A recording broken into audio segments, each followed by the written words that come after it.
In conservative media world, the legend of Kash Patel, how does that read? Look, I think there's, going into this, even before this, he was having some trouble because there's a lot of animosity directed toward him at the way that the Epstein situation was handled. They feel like he participated in a cover-up. There's a frustration that he wasn't honest and forthright about the extent of the Epstein files that were available. When there were opportunities to disclose this information, he didn't. That's how they feel. And they feel betrayed, fundamentally. And so they were willing to carry water for Patel for quite a while. That totally threw it off the rails. And he's never quite gotten back his place within the larger right-wing ecosystem as he had going into this. There were a lot of high hopes that he was not going to come in there and just be a weapon for Donald Trump and the DOJ, but that what he was going to do was get them access to a whole bunch of this information that he said wasn't available. And not only did he not do it, but then he went out there and did that sort of video with Bongino about saying that Epstein he saw all the evidence and he absolutely didn't kill him. So, that he absolutely killed himself. There was no really suspicious stuff there. Like, there was moments where he really cut against their narrative. And for them, they've never gotten back their footing. In the current moment, though, what they do see him as a useful tool. He's still carrying out parts of what Trump needs and wants at the DOJ. They still have some hope that he's willing to break norms and sort of, get pushed for accountability in places where they think is necessary around election work. And, they're willing to ignore, not weaponize, but ignore a lot of the reporting that has come up to this point, like the stories about how he's, used resources for his girlfriend and, some of the use of the jet and the hypocrisy there. So he is still wobbly in the larger right-wing ecosystem. And that then puts into focus how his relationship with Trump is right now, which is that if he doesn't have them backing him, then that's an important indicator for Trump. So he's sort of out there a little bit by himself, and he really is now speaking to an audience of one.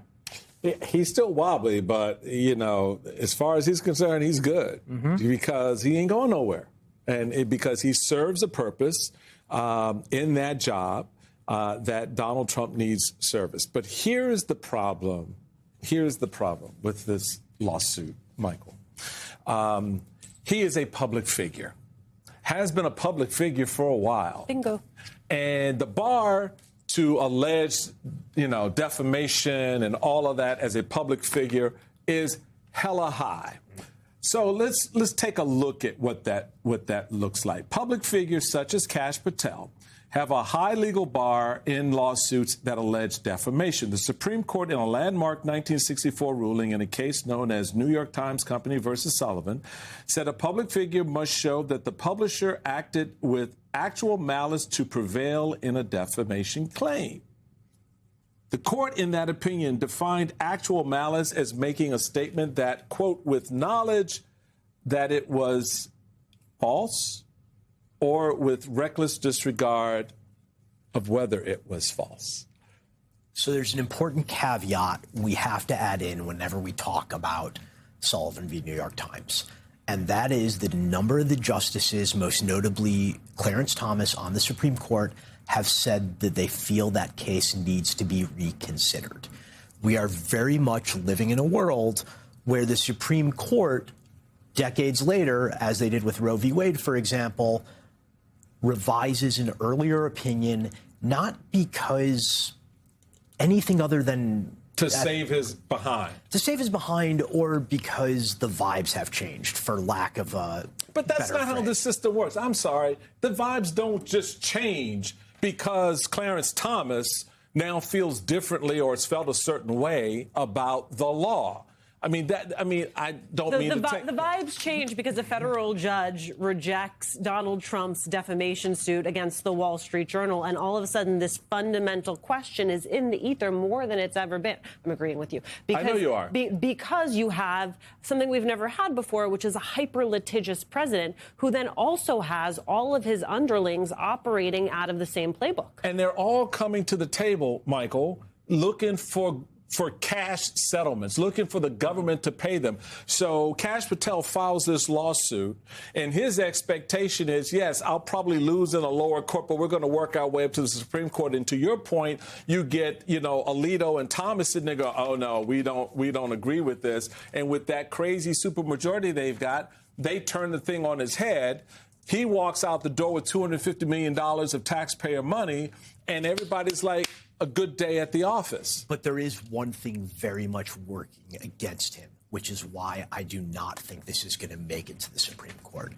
and that is the discovery process. Oh, that's where I wanted to go. Thank you. What we know about Kash Patel already through publicly verified stories is not flattering to his character.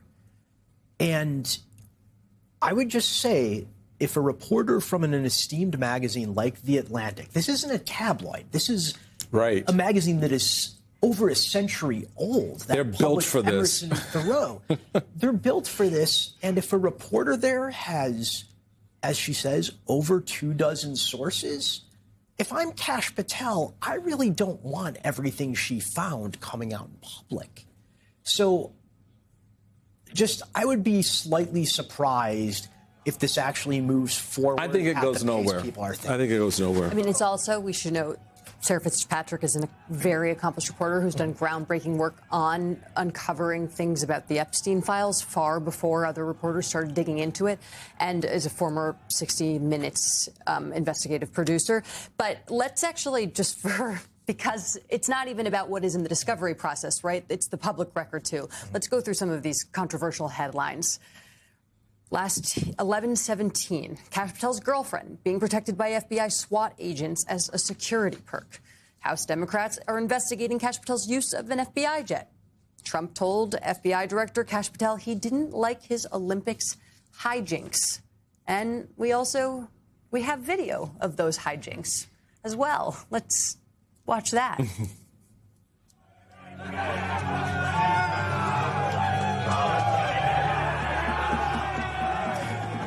How much do things like this play into a court case? I think a jury could look at that video and believe that this is a plaintiff who occasionally engages in excessive drinking.